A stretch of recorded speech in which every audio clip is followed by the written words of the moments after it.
This is the Venturing Angler Podcast. I'm Tim Harden. In this episode, we're chatting with Colin of Westbank Anglers in Jackson Hole, Wyoming. We'll be talking about fly fishing the region and beyond. Let's chat with Colin.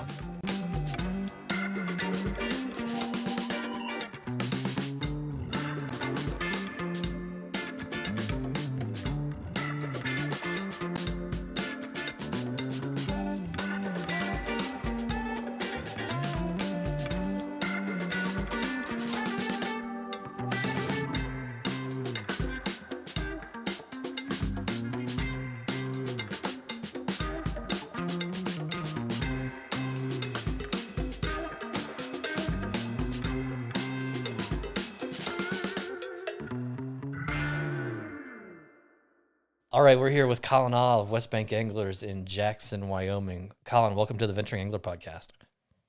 Hey, Tim. Thanks for having me. Stoked to be here. Long time coming. Yeah, we've talked about this for a long time, and For way too long. probably for more than a year. And time flies, but it feels like the perfect time to do it. So I'm glad to have you.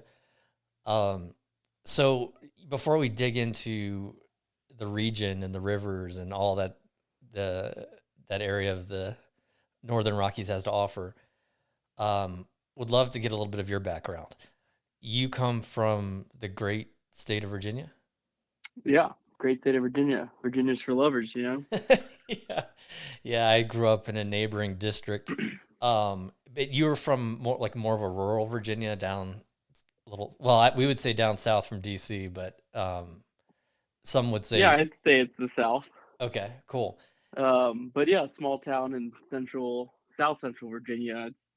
It's funny. I mean, even when I tell most people from Virginia where I'm from, they're like, "Where is that again?" And then I just have to tell them it's Clarksville, Virginia, but it's an hour north of Raleigh, North Carolina, and about 2 hours south I think that's of what you told Richmond. me the first time. Yeah, you kind of have to explain it to people, and they're like, "So Roanoke?" I'm like, "No, a little more east."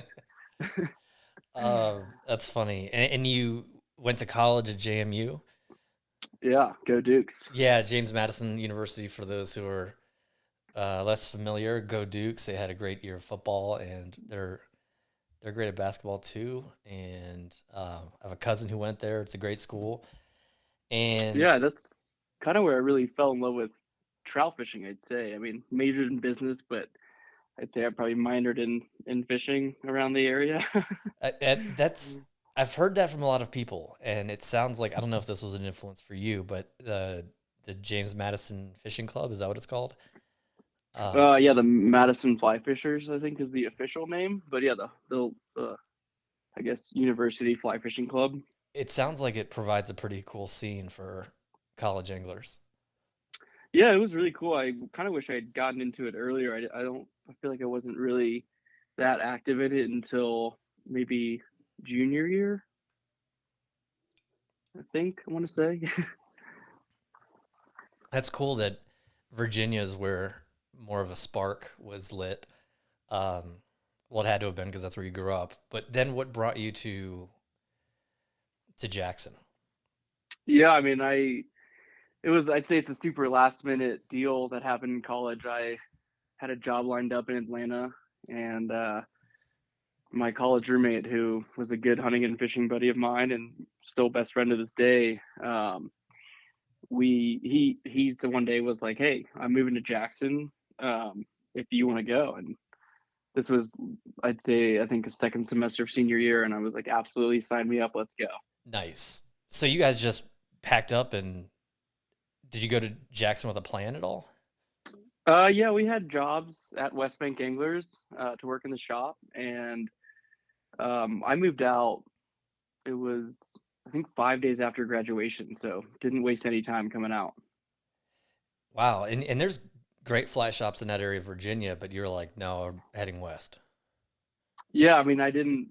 I guess there was no plan to really be in the fly fishing world at all, and when this opportunity came up to go out west, I figured, why not? Let's give it a try. Yeah. Did you know much about the region before you ventured?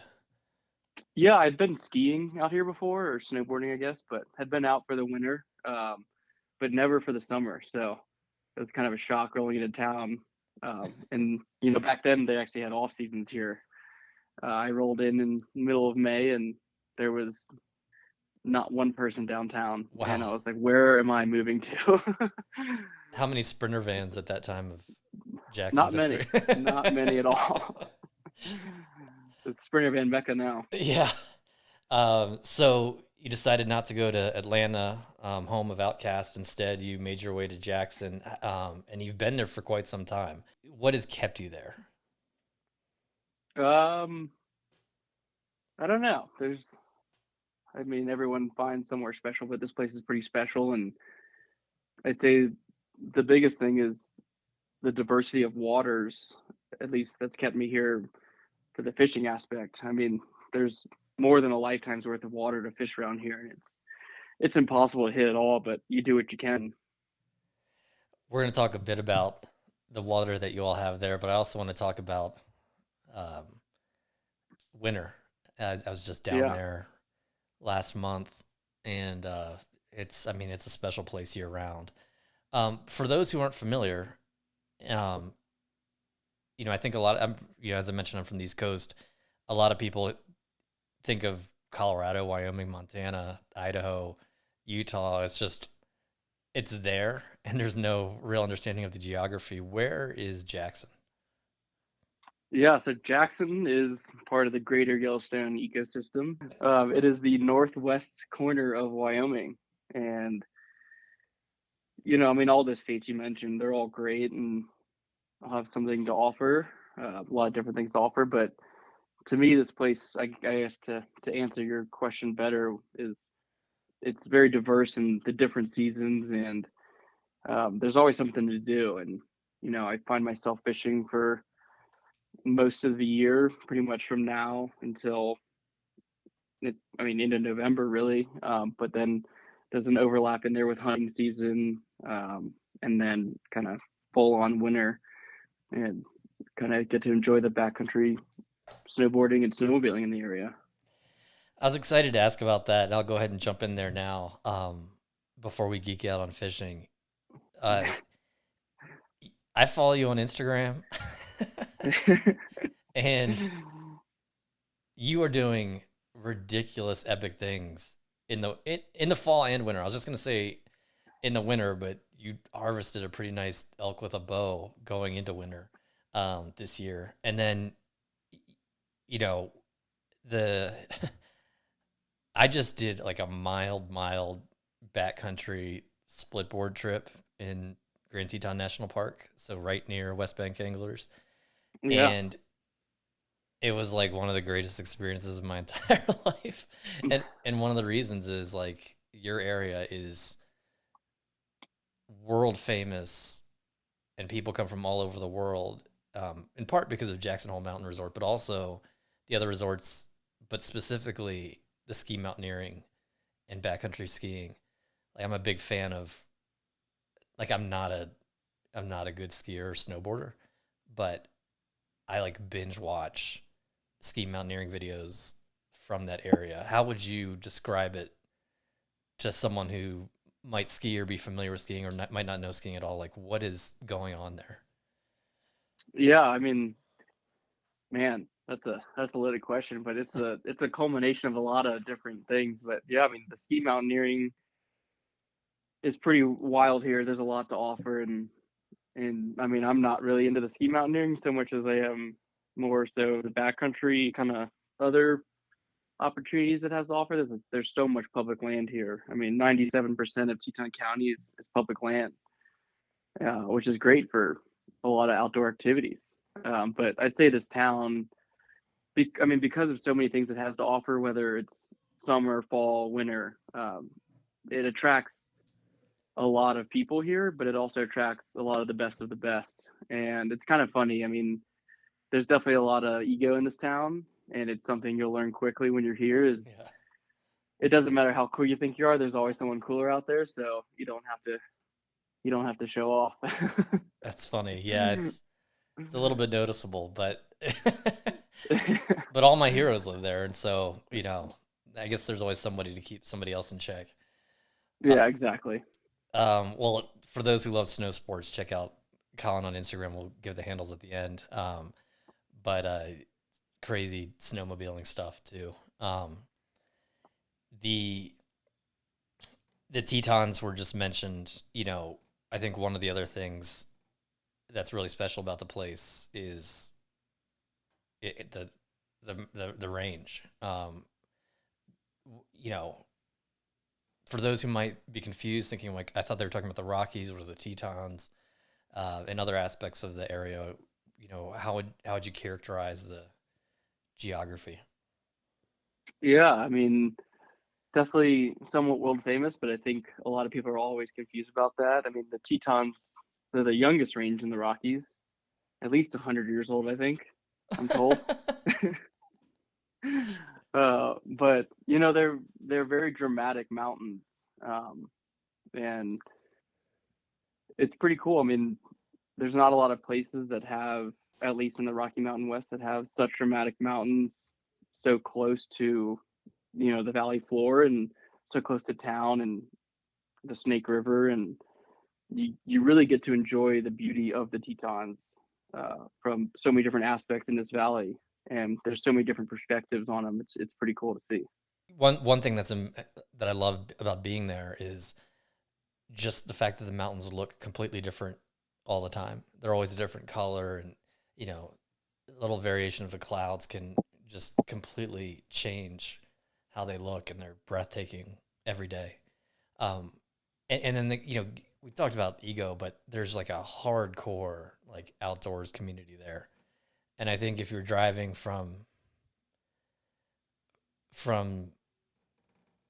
the northwest, I guess, and you go over Teton Pass, like Hmm. there's times I'm driving over that pass and I'm like squeezing the steering wheel, four-wheel drive, big tires and everything, and I'm like terrified. And there's like the GPS is telling me to be concerned about avalanches while driving, Yeah. which is a thing there. And then like at the same time, you see cars pulled off to the side of the road because people are skiing that backcountry, and Yeah. snowboarding that backcountry. And so, for a lot of people, the introduction is like, here's some big mountains and extreme elements, and the first thing you're going to see is people playing. I love it. Yeah, it's super accessible, which is, I'd say, good and bad. Right. The, Um, it's an enigma that there's that much public land. When you're there, like, just like any mountain town anywhere, you hear people talking about, oh man, there's so many people and this is happening and that's happening. Um, but it's pretty restricted there. I'm the second, we're about 4 hours away from each other, but I'm the second town to the north of you. And we can, in Bozeman, for example, the next town west of me, you see farms turning into,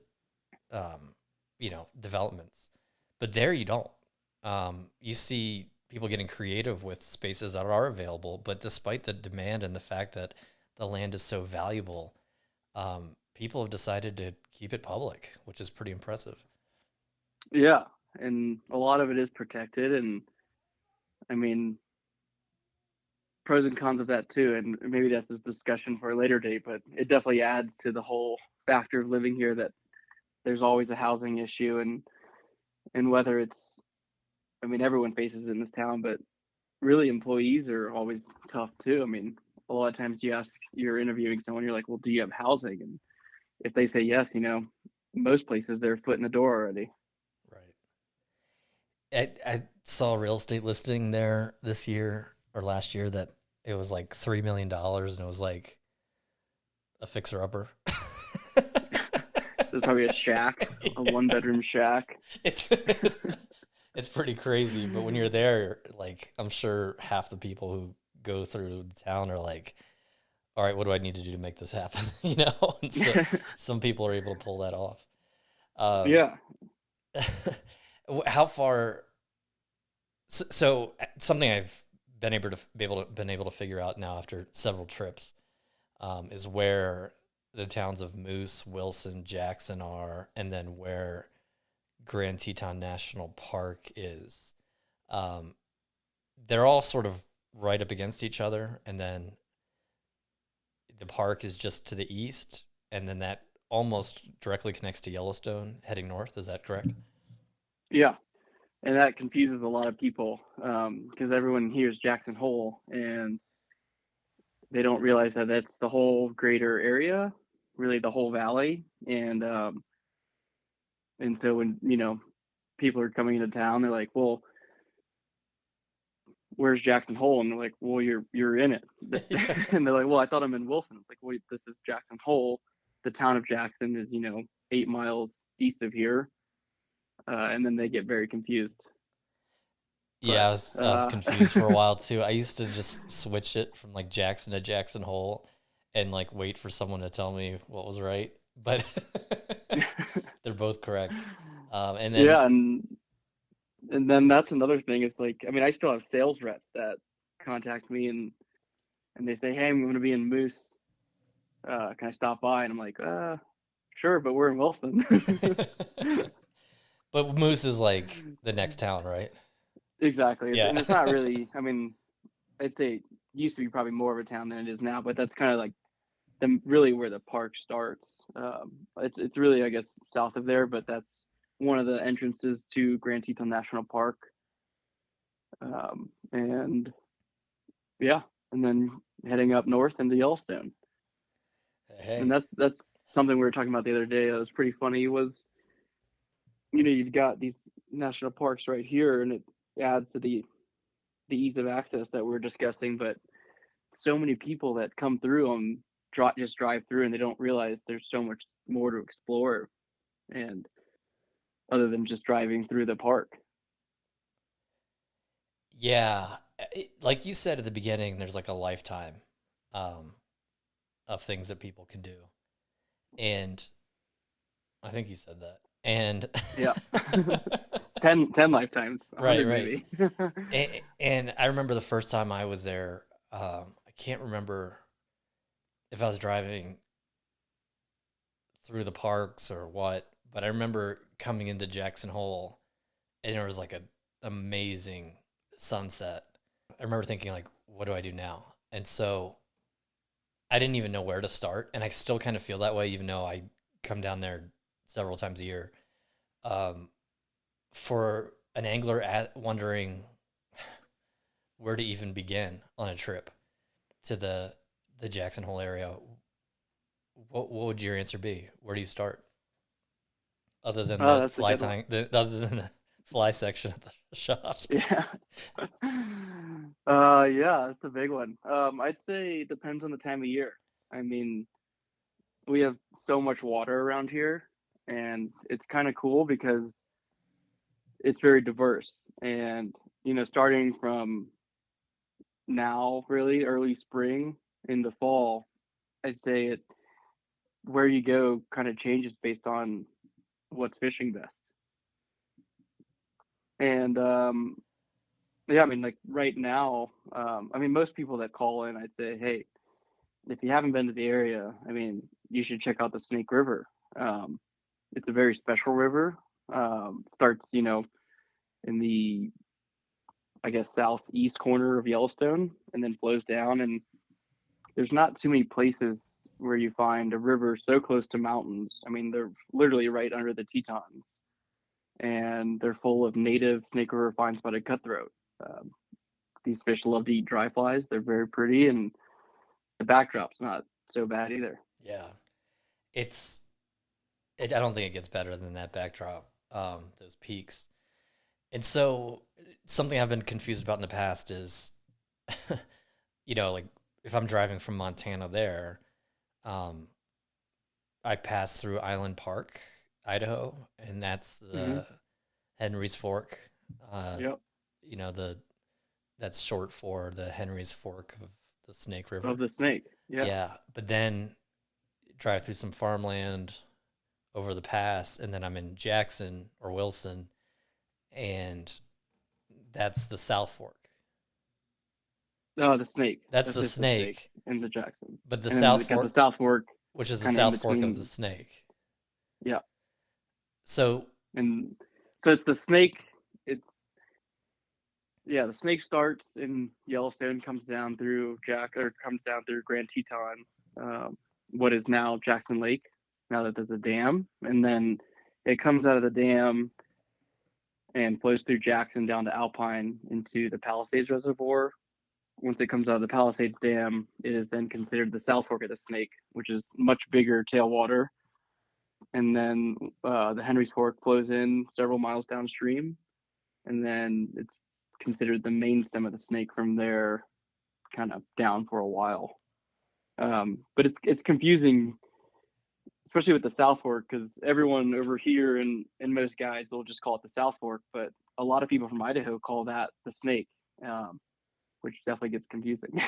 Yeah, and then for a lot of people who might be less familiar with the fishing on the Snake, they might think of huge whitewater or these big lower Snake dams and those massively wide sections through that Idaho farmland. And so it's quite the river, and it has a lot of different character throughout it. Yeah, and the Snake here in Jackson is interesting because it does come out of a dam, but I'd say it's not really a tailwater. It doesn't have really any of the characteristics I'd say of a tailwater. I mean, most of it is fed by the many tributaries we have in the area. So it does blow out big time. Gets very muddy from all the snowmelt from all those tributaries coming down. Whereas the South Fork is mostly all fed from the dam, so that river rarely blows out. Hmm. And that kind of adds to, I guess, the question of where to start. Because I mean, right now the fishing, early spring fishing on the South Fork and the Snake have both been great. And then we kind of get into runoff season, which usually starts early May, and so we really don't start fishing the Snake until, if we're lucky, July 4th. Oh, wow. And then in the meantime, we fish the Snake, South Fork of the Snake, and then in the Pinedale area, we've got a lot of great rivers as well. And it's kind of this cool progression of, a lot of times you start fishing in Pinedale and the South Fork, now through kind of that July 4th era, and then the South Fork is great. The prime time is really June, July, August, September, October. But a lot of times, our guides are kind of moving all over. So they'll start going to Pinedale, South Fork, and then in August, when the Snake really starts to fire, a lot of them start to fish that more. And then, and then by August, you're fishing kind of a mix of all the areas. And then that's kind of when Pinedale is I'd say out of the question most years. By then it's a little too low and warm to safely catch trout. And then that's kind of right when you're getting the prime time of the Snake here in Jackson. And then it's kind of a mix, the South Fork and the Snake both thrive through October. And that's a big question I keep getting lately is how's the fishing in October? And I tell most people it's kind of become the new September. September has historically been a great month to fish. There's all kinds of hatches and less people on the river than the heart of the summer, but our Octobers have definitely been warmer and there's even less people. So the fishing is really great in October. Um, Sorry, I just thought I saw an eagle flying towards me. I'm not even kidding. That's why I hesitated. That's so bizarre that I might actually leave that in this. Since I've been back from Patagonia, I keep looking up for condors. I'm like, oh, there just aren't any. That's funny. Yeah. That's funny. That was what was happening out the window in front of me. Behind me, I've got a famous Ansel Adams photograph, Tetons and Snake River.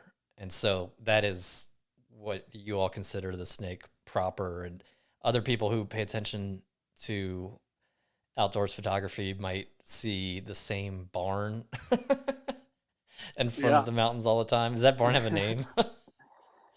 I think that's I want to say the Molten Barn, maybe. Okay. Is that also somewhat near the Snake?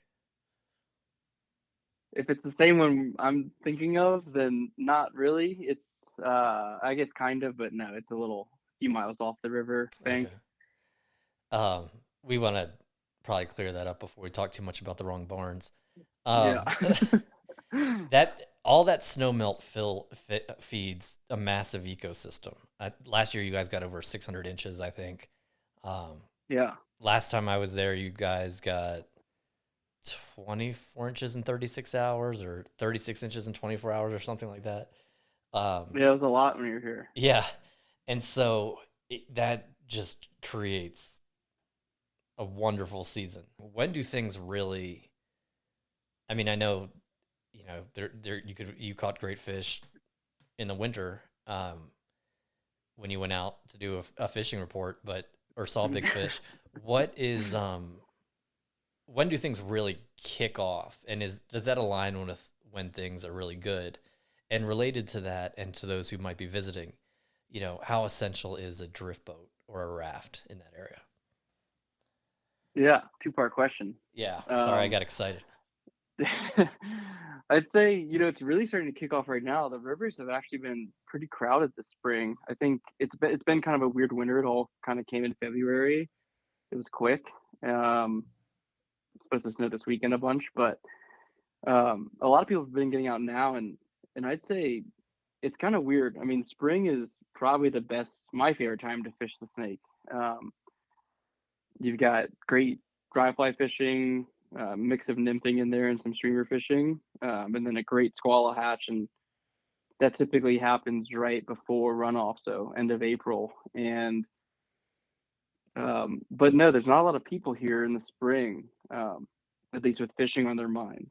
And that's something we've kind of battled with is trying to teach people, I guess, and inform people, hey, like this is one of the best times to catch fish on the snake, probably the best time to catch the biggest fish on the snake because they're all actually in the river system. Whereas shortly here, when runoff starts, all the big fish will start moving up into the tributaries to spawn. And then, a lot of those big fish don't come back down until I'd say starting mid to end of July on, they come back down. So now is when they're all in the river and they're all present. Um, on the drift boat question, it's not totally necessary, but to fish the South Fork most of the time, it is. It's a big river. On the Snake here in Jackson, it's not totally necessary, but it's the best way to do it. It's not a huge river, but definitely a lot of swift water. It's often hard to cross in the summer, but you can find a lot of different side channels, and the biggest thing I'd say that people overlook here is the tributary fishing, and there's so many great tributaries that have so much to offer. And one of the coolest thing about most of tributaries in this area is that they don't allow guiding on them. So it's really cool because they kind of just leave it, to the general public, like, hey, go and explore, and you're not going to run into a bunch of guides out there, which is awesome. That's very cool. And in addition to the cutties that are world famous and named after the river, what other species of trout are there? Um, in the Jackson Hole Valley, it's pretty much just cutthroat. Um, you'll randomly catch a brown in the Snake River. I'd say it's very few and far between. Um, and then if you get up into different areas, it's like Jackson Lake, for example, has brown trout, cutthroat, and lake trout. Um, and then there's a few areas around here with grayling, some other species, but mostly cutthroat in the Jackson Hole Valley, which is pretty cool. That is cool. And then Grand Teton National Park, what are the waters there? Yeah, in Grand Teton, I'd say there's a lot to offer. There's several different lakes to fish, some smaller creeks, most of which don't open till August 1st, before the cutthroat spawn. There's a bunch of spring creeks that are also major spawning grounds for the cutthroat, and they can be quite technical, but man, they can be really fun, especially on opening day, August 1st. If you can go find some of those and get out there, they're pretty special because you'll find some very big cutthroat, and as the season goes on, they get pickier and pickier because they've been poked a few times. But as you float down the Snake into the South Fork of the Snake, that's a completely different river, and there's a lot of different trout there. I mean, There's brown trout. You've got the Yellowstone cutthroat and the Snake River cutthroat. There's not actually too many Snake River cutthroat left in that part of the river. And then you've got some rainbows and some cutbows, and they've actually, been eradicating the rainbows to try to help the native cutthroat survive, which is a huge topic in this area, especially amongst guides. And it's interesting to hear about and hear everyone's opinions on it. And to be fully honest, I was kind of against the eradication of rainbows, and until I saw the river this year and saw how alive it was. There's the cutthroat are healthier and more plentiful than they have been in a while, and that kind of adds to why you come to this region, which is for the amazing dry fly fishing we have to offer. Right. And if there's a lot more cutthroat in the river, there's a lot more fish eating dry flies rather than the rainbows, which would rather eat a nymph. Yeah. And all those species are enormous down there, it seems, or you just happen to catch all the big ones. But there are some massive fish. About how big do these trout get? Yeah, I'd say it depends on the system. I mean, on the snake, the cookie cutter fish is a little smaller than I'd say what you'd expect on the South Fork. A lot of fish, I mean, there are a ton of fish in the, I'd say 8 to 14-inch range. And then kind of as I was hinting at earlier, as you fish through the summer, the average size in the snake gets bigger and bigger as those fish start to come down. But there's also not a huge source of food options in the Snake River, so the fish, I'd say, aren't, maybe for that reason or amongst others, aren't quite as big as the fish in the South Fork. The average size in the South Fork you'll see is going to be, the cookie cutter size is more of your 14 to 18-inch range, and then plenty of bigger fish. And I'd say that's a pretty special thing about the South Fork is any given day you go out there, you could hook into the trout of your life. There's always multiple 30-inch fish caught on that river every year, and they're definitely there. You talked earlier about just scenery and just now about, you know, what's special in the South Fork. You guys do an overnight trip that looks incredible on the South Fork. Yeah, it's something special. So that's South Fork Canyon specifically? Yeah, sections 2 and 3, which is the canyon of the South Fork. It's about 25 miles when you do the overnight, and it's pretty spectacular. It's a great way to cover a lot of water. But one of my favorite things is I'd say the way you get to cover the water. Since you're staying on the river, there's no hurry to get anywhere. We often put in a little later than you would on a normal day trip, and that can be very beneficial because you get to float behind everyone, which a lot of rivers you might be scared to do, but there's a lot of fish per mile in the South Fork. And, I'd say it's better to fish behind 100 than right behind 10 boats playing bumper boats down the river. Yeah. But yeah, you get to put on a little later, fish throughout the day, and a lot of times you get to kind of take advantage of that evening dry fly hatch that often happens in the summer. That's cool. And then there's just stunning scenery throughout the trip. Yeah. And that's the cool thing about that canyon is the scenery just gets better and better. I mean, you get glimpses of it on the first day in section 2, and you get to hang out at camp and have a great dinner, wake up to a hot breakfast, and then float out the next day. And the first few hours of the second day is spectacular. I mean, the scenery is awesome. The fishing's usually great. If the fish are cooperating, it can be awesome. Yeah. But nonetheless, the scenery is awesome. And then you kind of float out, and then you kind of ease your way to the canyon, and the mountains get a little less dramatic and kind of turns into almost a high desert kind of feel. And this goes through Idaho? I mean, not the whole Yep. state, but into Idaho. Yeah, you start in Swan Valley, and then you end up 25 miles downriver in kind of near, I guess, Ryrie area, which is just farmland, really. It's a lot of different farms, whether it's potatoes or even wheat and barley for Budweiser, and Yeah, there's not much going on there besides fishing and farming. So you mentioned earlier road access. Right now it's April 3rd. I know that I cannot drive directly to Jackson. Um, if I drive like 2 miles from the house where I am, I'll see a sign that says Jackson, Wyoming, and then there's a big red X. I think, Really? yeah, and it's like that, I think, maybe till April 19th. And I saw on the news, I think the Grand Teton National Park just opened a road for cyclists and runners, maybe. Yeah, it's cool. They open it to foot traffic of all sorts, or like I guess bikes. You'll see rollerbladers out there, people walking, but I can't remember the exact date that it opens to vehicle traffic. But for now, it's just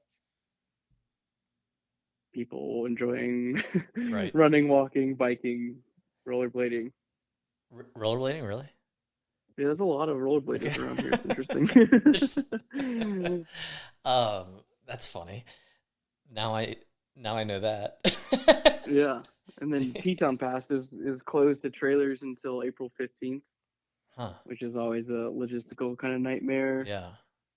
Oh, maybe it's the first. I thought it was the 15th. My wife's telling me it was April 1st, but I thought it was the 15th. I don't know. Well, it either opened on the 1st or the 15th, but that's always an interesting thing this time of year is seeing trailers try to go over the pass and then shortly after getting pulled over. There's a great Instagram account for following shenanigans on Teton Pass. Um, the for those who are really, I think it's probably the majority of people who have a road trip in mind, or at least a good bit of driving in the area.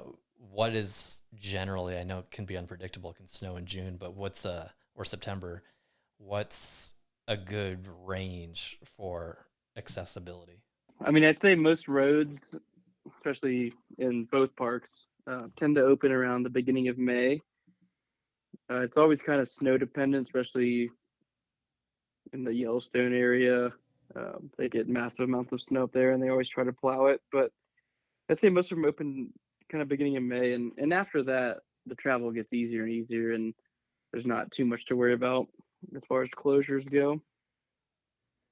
Cool. The first time I was there was a road trip, as I mentioned earlier, and I just threw a bunch of gear in the car, not knowing what to expect.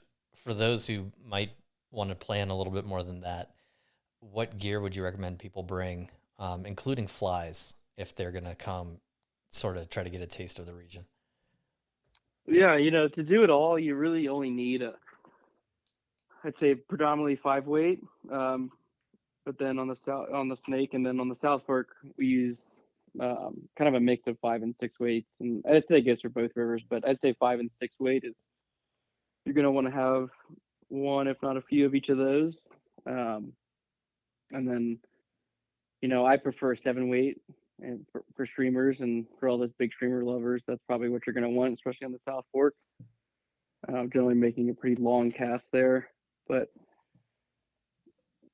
for most all applications here, a 5 and 6 weight, and even smaller for some of the smaller creeks is great. And then kind of as we were saying, the reason most people come to this area is for the dry fly fishing. So um, it's kind of a cool, unique experience to get to throw a pretty large foam bug for most of your fishing season.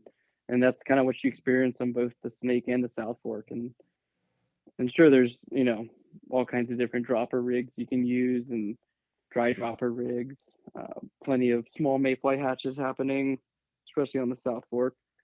But what we're really known for is terrestrials and big stone flies. And I'd say, having a mix in your arsenal of terrestrials and other foam bugs of all different shapes and sizes and colors is always a good one. But cutthroat tend to love pretty flashy colors.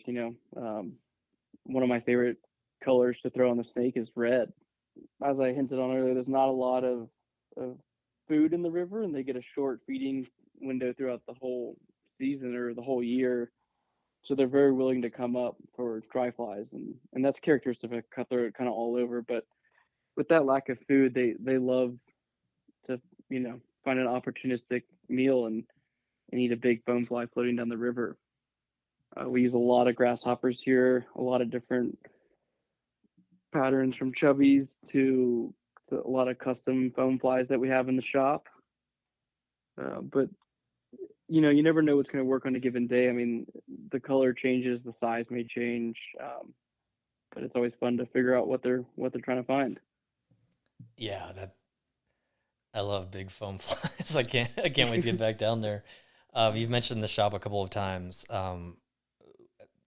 What's up with Westbank Anglers? Yeah, um, Westbank Anglers. It's a transitional period, I'd say, or I'd say maybe getting out of it. But we changed ownership last November, and it's been an exciting ride. I guided for Westbank the past, you know, or I've worked there since 2017 and guided there the last 5 years, and then came in with the new ownership to help kind of, I guess, reinvent the place in a way, um, which has been exciting. It's been a wild ride so far. The one year I've been behind the desk has been fun and a change from being in the drift boat seat, but it's been fun to see, I guess, where we're headed really.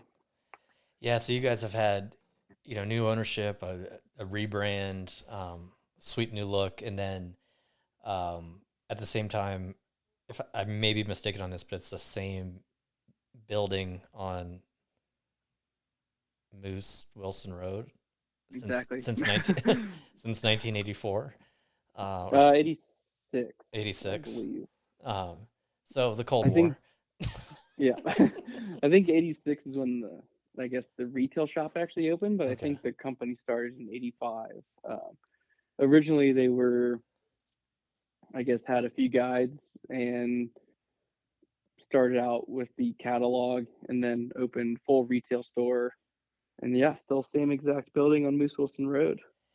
Yeah, the history of that place is pretty crazy. I used to get the catalog. I know that I'm in your system as living in Denver, which seems like ancient history to me.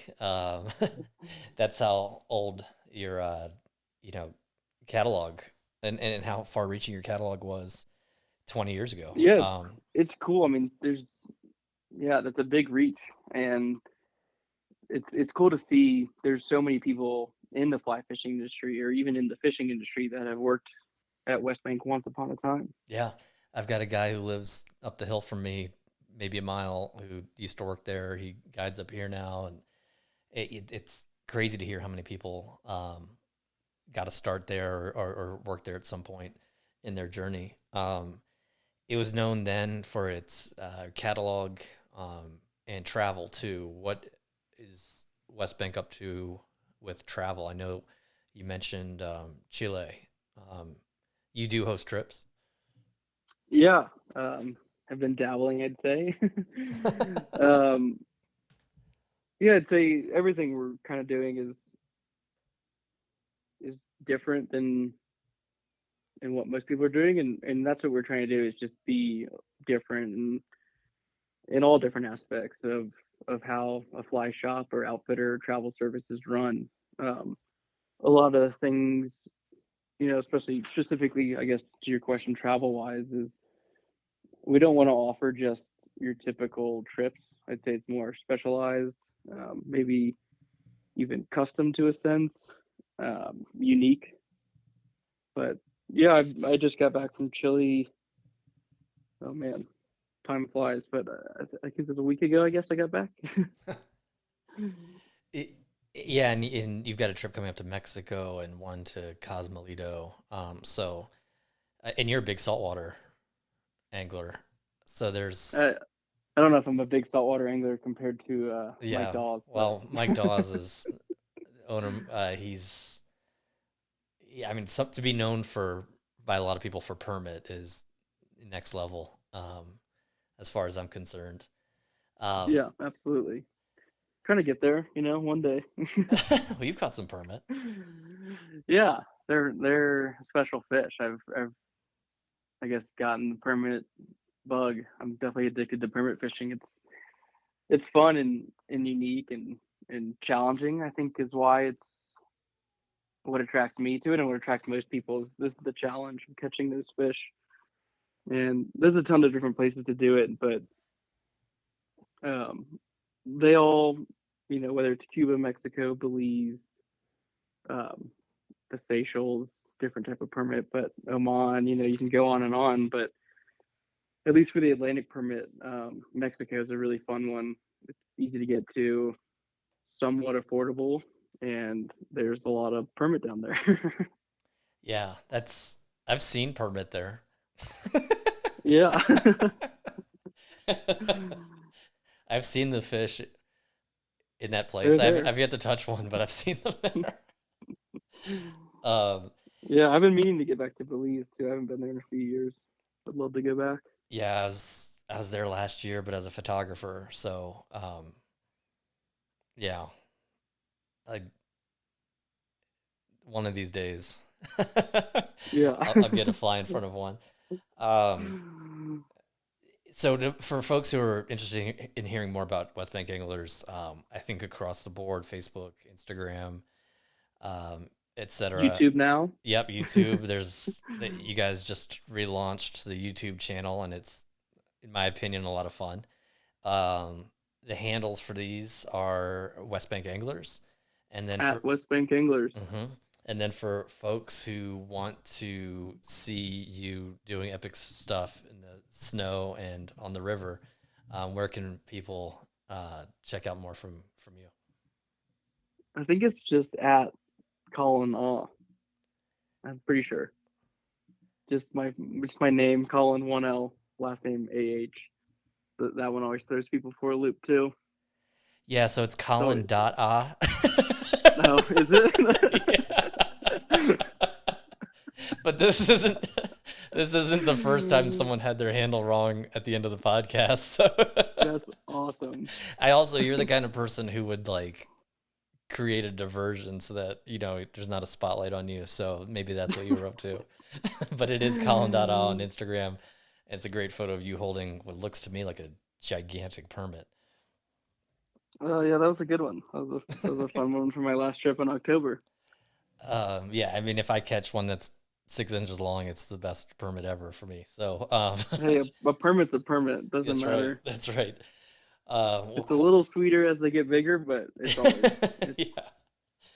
all the same. Well, I encourage people to follow Westbank Anglers and Colin.ah and Colin.ah. Well, I meant like the name rather than the handle, Yeah, Colin.ah and at Colin.ah and at Westbank Anglers, and you'll see plenty of great fish and more. Colin, this took a while, but it was just, we needed the right moment, and this was a great episode. Thanks for coming on the podcast. Yeah, thank you for having me. It was a pleasure. Part 1, right?